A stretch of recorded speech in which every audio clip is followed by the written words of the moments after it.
This is not a pitcher. Looks like a pitcher, has a spout, has a handle. You could put liquid in it if you really wanted to.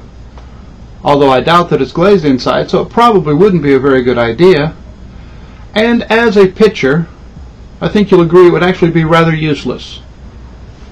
However, as art, not useless at all. When we look at a painting, we don't ask, what's it for?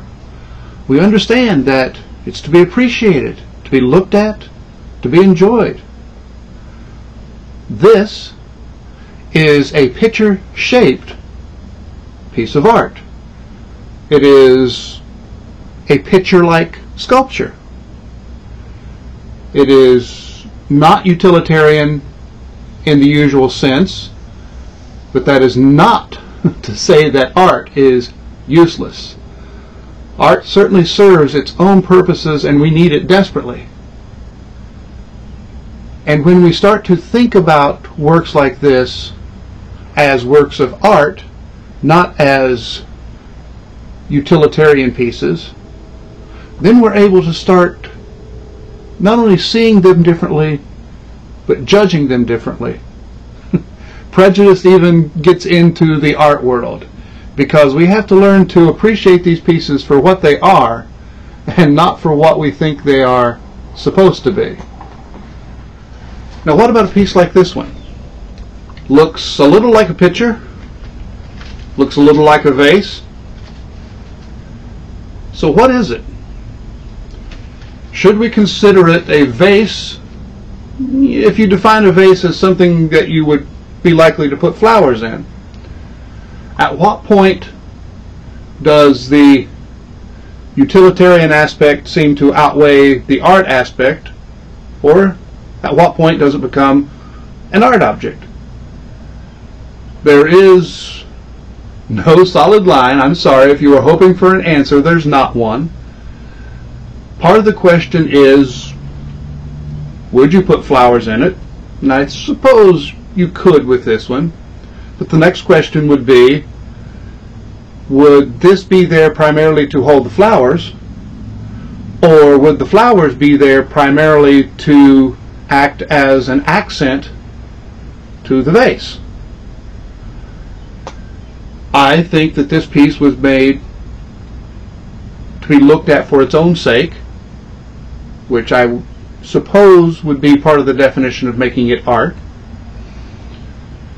And if you look at it as a piece of art, a piece of sculpture, then we can consider these handles somewhat differently, because the handles on West German pottery really disturb a lot of people. They don't seem like they should be there. Well, gee, a single handle, that's supposed to be on a pitcher. A vase, we figure it has either two handles, sometimes three handles, or no handle at all. But one handle on a vase, that just seems to be absurd. Well, it is supposed to be a little absurd. It's there to remind us that we don't have to play by these guidelines, and that's what they are. When we start thinking about something like one handle as a rule, one handle is a pitcher, two handles is a vase, well, there's nothing in the laws of nature or physics that says it has to be that way. But then we have to start asking ourselves, well, as a piece of sculpture, as a piece of art, how well do the aesthetics work? It's not should this handle be here, but given the angles, the proportions, does this handle actually make this piece a more effective work of art in some way? Now, I happen to like this handle. Again, that's mostly a matter of proportion. And you can look at a lot of the handles on West German pottery. Some, oh, they're great.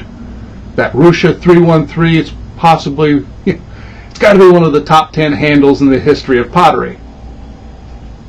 Now this one, this is a good, 7 out of 10.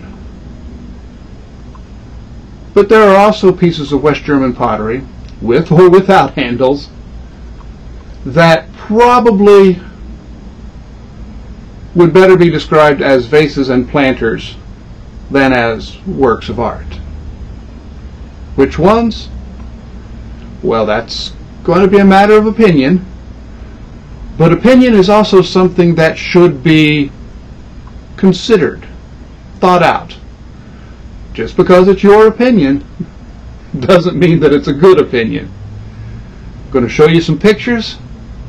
I'm going to ask you to think a little bit. Don't make up your mind too quickly. I know it may hurt, but give it a little time, a little effort. That's all I ask.